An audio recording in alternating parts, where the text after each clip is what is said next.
And how did you gravitate towards bankruptcy? Totally a fluke. Yeah.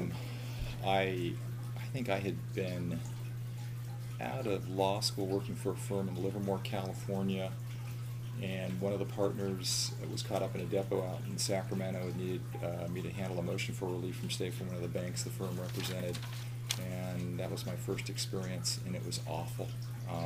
I'm sorry, it was a motion For relief from stay. Right. And it was just, I knew nothing about bankruptcy. The terminology when I got to the court was just totally foreign to me. It was before Judge King, and Irv Cornfield was on the other side along with Neil Gendel.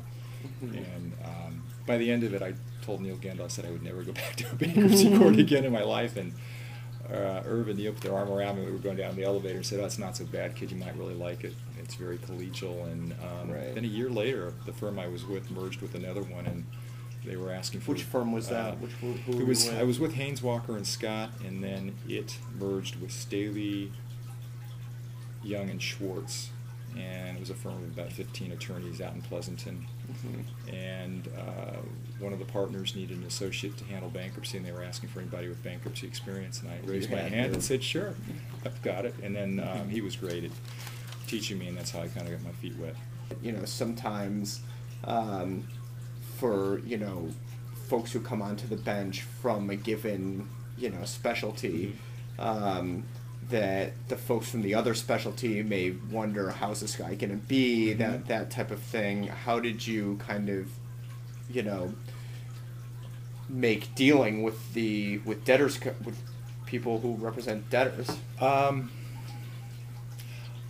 It hasn't been a problem for me, at least I'm not aware of it. I think my reputation, even as those who looked at me as a creditor's counsel, found me to be, I think, as they said, balanced, that I didn't try to overreach.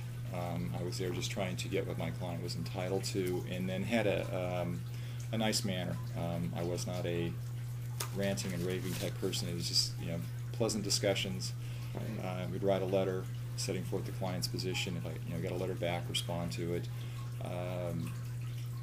And I think I prided myself on trying to work with others rather than to just be a tough-nosed individual to deal with. I found that it was far more beneficial for my clients to have a good working relationship with opposing counsel.